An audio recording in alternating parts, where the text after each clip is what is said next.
Captain Curly is perhaps the most polarizing character in mouthwashing. He is shown to be a loyal friend, someone who truly wants what's best for others, and who believes that people are never past changing for the better. At the same time, he allows his personal feelings to cloud his judgment.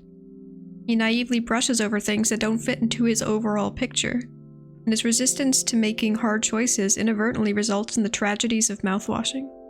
The game's fans often either love him as a naive person who was punished severely for mistakenly trusting in others, or hate him as an enabler to abuse. Let's look a little deeper at his history, who he is as a person, and why he made the choices he did. We know both from in-game scenes, a developer Q&A, and additional dialogue given in the DLC of the developer's earlier game How Fish Is Made, in which he appears, that Curly and Jimmy are longtime friends. Jimmy and some other friends even made Curly a protein powder cake on an earlier birthday, showing that their relationship has been strong and long-lasting.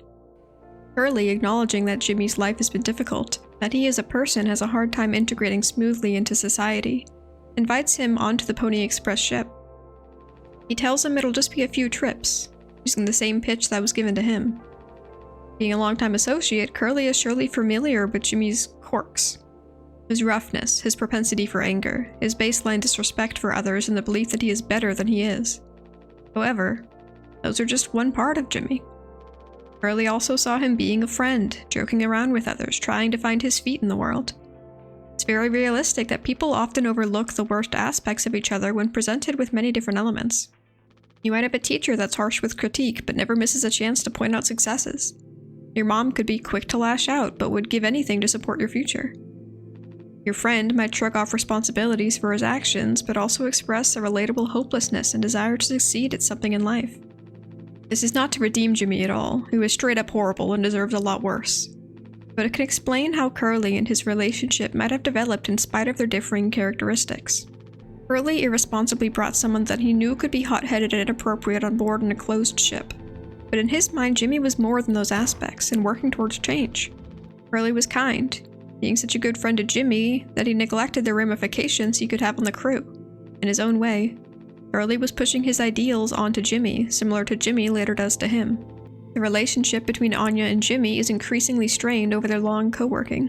Jimmy's disrespect and sexual harassment probably escalated very slowly. Slowly enough that while Anya brought them up, Captain Curly only took it as, that's just how Jimmy is, but nothing would come of it.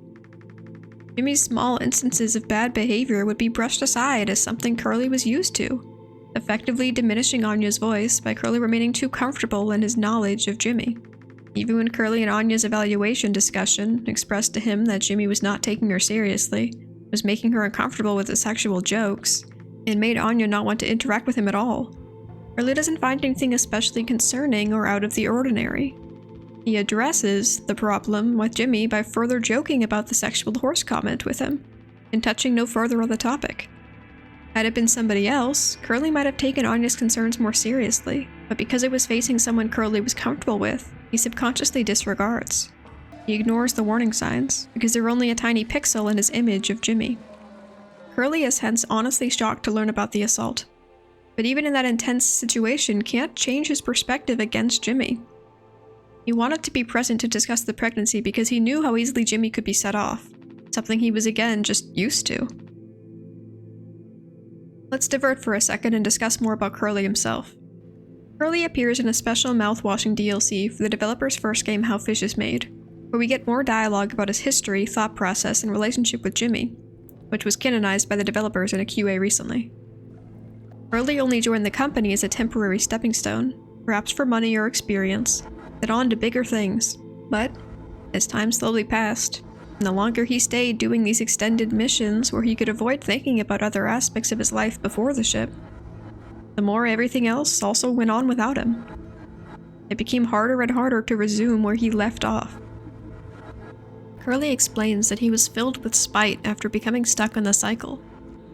At first being angry with himself, but then began seeing himself in others, in Jimmy. He used the same words someone had used to draw him in. It's a great opportunity, easy money, just a trip or two. Words he had come to hate that he didn't believe in. He told Jimmy that change hurts, that life can get a lot worse if he festered in his current circumstance. This dialogue could show Curly was trying to help Jimmy avoid his own fate, ironically by welcoming him into the same situation, but also that Curly is a slave to his emotions as well.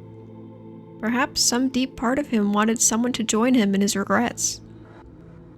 Curly says they kept claiming they would change, but then the days kept passing. The annoying machinery and ambient sounds of the ship slowly became an integral part of his life, something he needed to fall asleep. Essentially, Curly was lulled into stagnation, but at the same time never lost his desire to do more in life. Hence began the insecurities he shared with Jimmy. He'd gotten so successful at being a captain, and avoided the unknown of starting fresh so long, that the dive into new things grew into a terrifyingly deep pit. What if he failed to get back on his feet? Would even that be better than spending the rest of his career regretting never exploring other avenues in life? Would abandoning what he had now be like spitting on those around him who looked up to and respected him? Was the concern he had about abandoning the crew based truly on his people-pleasing personality traits? Or were they just excuses made by his mind to avoid the unknown? How Fisher made touches on the dilemma of choice, and how people often either fight their fear of the unknown by sticking strictly with their principles, refusing all other options, or they try to trust instead in the trends of the majority, or they reject the idea of having to make a choice altogether. The freedom of will is in itself a burden, as it comes alongside the pains of consequence, regret, curiosity, and responsibility for one's own decisions. At the same time, the game alludes to choice being an illusion, a struggle which ultimately means nothing as your final destination is predetermined. Up or down, left or right, does it matter? When you're 6 feet under? When your life is just a tiny blip in the expanse of time? Curly struggled with how easy it was for him to get on the ship, and how difficult he was finding it to leave. He wanted to escape, to live a life he wouldn't regret when he was at the end, taking stock. But change is really hard, and making a mistake is so scary. He was standing on a cliff, feet stuck in cement. In all honesty, the note the company sent that they were shutting down probably did offer him a sense of relief, like Jimmy said.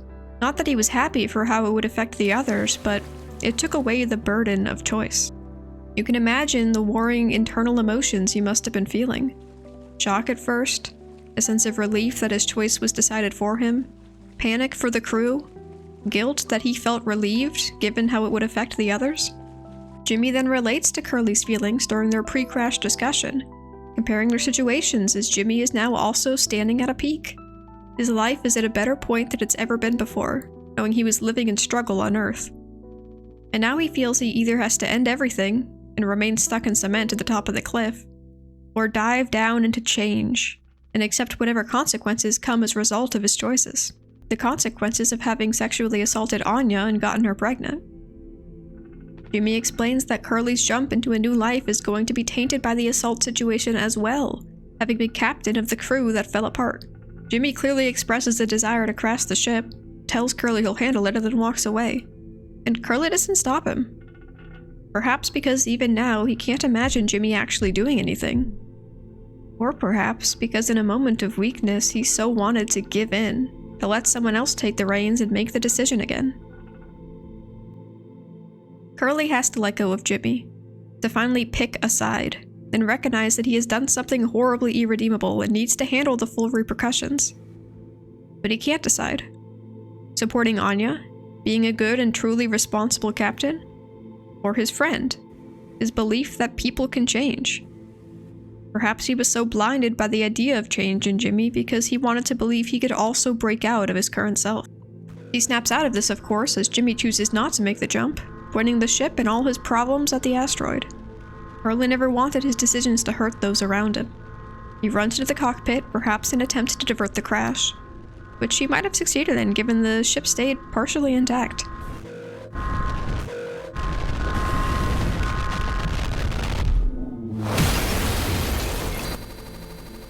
From that point forward, Curly trades his fear of decisions for a complete lack of freedom. Ironically, he has no choice but to rely on others, all because he couldn't take the dive one way or the other. Curly's indecision and overly positive outlook put Anya at the mercy of Jimmy and his slowly increasing abuse. Post-crash, Curly is at Jimmy's mercy. His slowly increasing aggression and feeding him, pushing his ideals onto the voiceless Curly and carrying him around like a prop. He's forced to watch the verbal abuse that Jimmy lays on Anya. He's forced to watch Jimmy's increasingly unstable and twisted mental development as the months go on.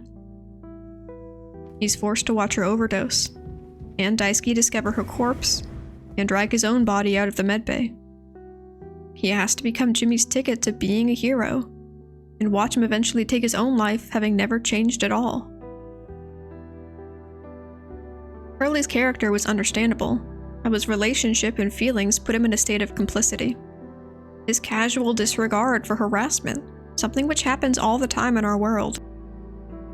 Imagine a group of friends hanging out. One of them gets on a speaker call with their grandfather. At some point during the call, he makes a casually racist joke about some stereotype. Does everyone jump to correct him? Or, realistically, do most of them either stay silent or give an awkward haha, not wanting to bother pushing the subject, thinking, well, he's old, there's no point in making things further awkward by commenting on it? It's not the best case scenario, but it's realistic to how people at large often handle these situations. I don't think anyone on the ship but Jimmy could have deserved what happened to Curly. It was horrific. It was meant to disgust the audience. It's not about whether Curly was a saint or a villain. It was horrible to be anything but enraged at learning about the insult. Curly was horrible for immediately going into damage reduction with Jimmy. It was horrible that he let so many warning signs slip past him. I'm sure after having seen the dirty truths behind who Jimmy was, Curly despises himself to no end for having played a part in everything. Curly's story, in the end, is a well-written example of how people are complex. You can like who he is and hate what he did. Anya herself wanted so badly to forgive Curly for not stepping up. She wanted to see him for more than his worst moment. Now, let us look at Jimmy. As we see throughout the game, his personality is multifaceted, although mostly super shitty. He values his friendship with Curly and has a surface-level desire to restart at life. At the same time, he's dismissive of Daisuke as a newbie on the ship, and he feels no remorse in disrespecting and degrading Anya, showing that the extent of change he really values is getting higher status and power. He doesn't actually want to view others more positively, nor stop any of the behaviors that made his life on Earth challenging. He doesn't think he's doing anything incorrect or therefore wrong after all. And, for the entirety of his time on the ship, Curly's lack of attempt to correct him likely contributes to his comfortability, steadily increasing his behavior. The fact that Curly joked, "So have you always been into cartoon horses, or did this start recently?" back at him, made the original joke seem not only normal but funny. His routinely poor behavior and rough personality not only makes others complacent, but people's therefore neutral reactions to it supports his internal belief that he has done nothing wrong.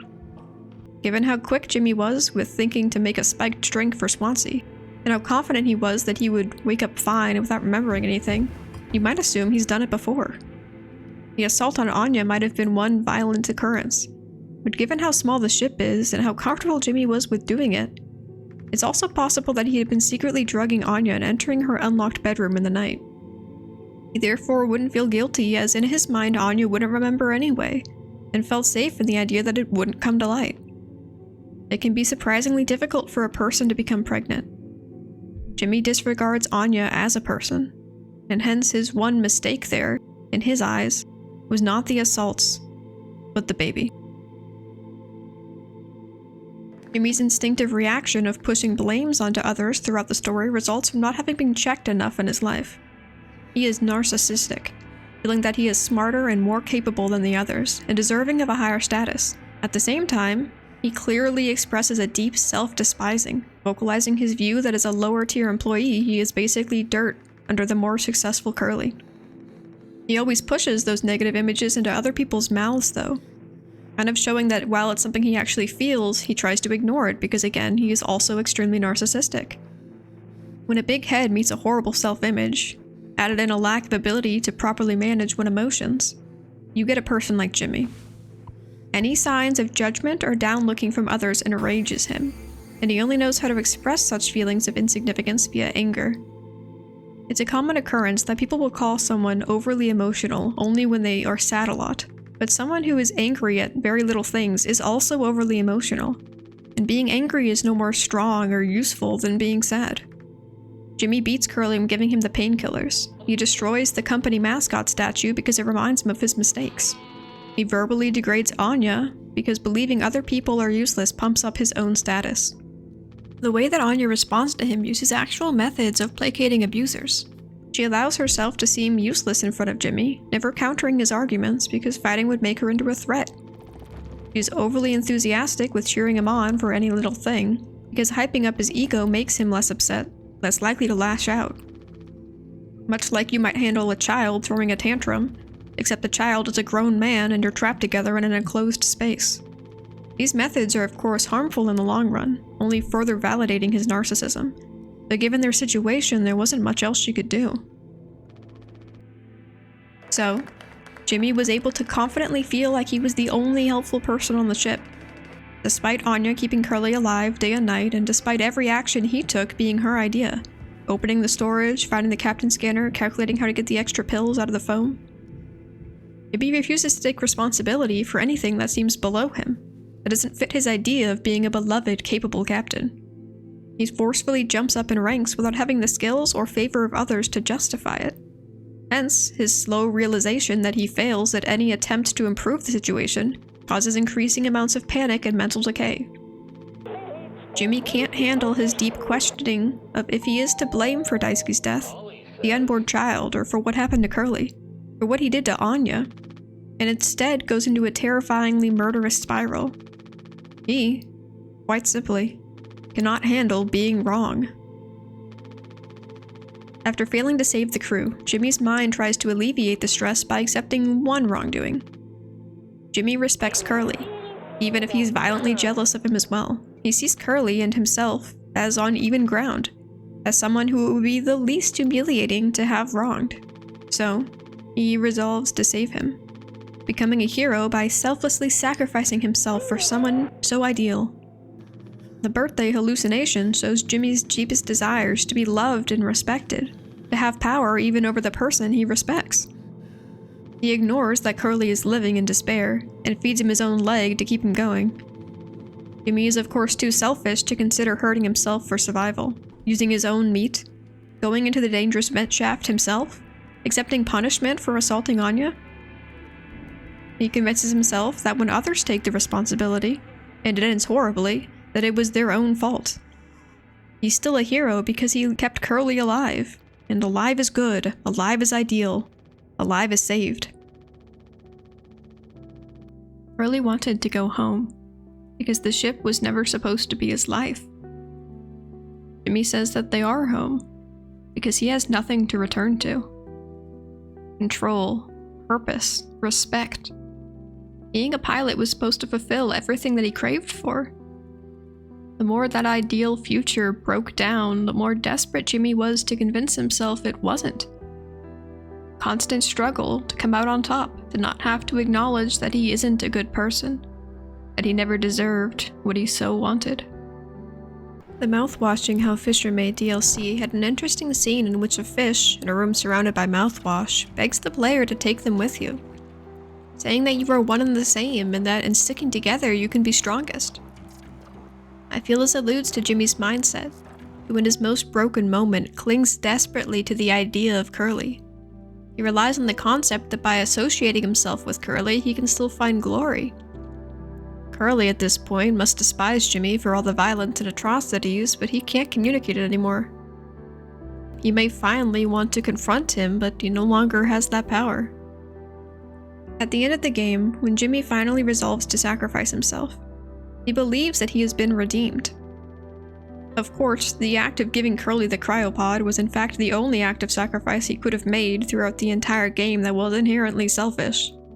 Even so, Jimmy never acknowledged that he was wrong, never accepted that assaulting Anya was horrible, or even a problem for that matter since she was so beneath him, and he never changed. In the end, Curly failed to realize that some people cannot be saved by some positive attributes until it was too late, and Jimmy refused to look past any perceived negative traits in a person at all.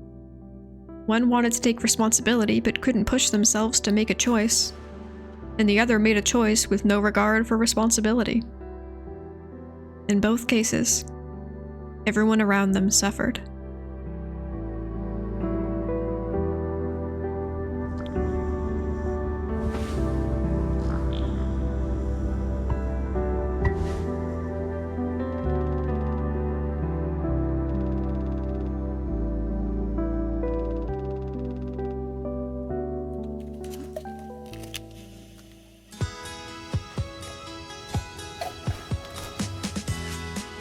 I hope you enjoyed this analysis.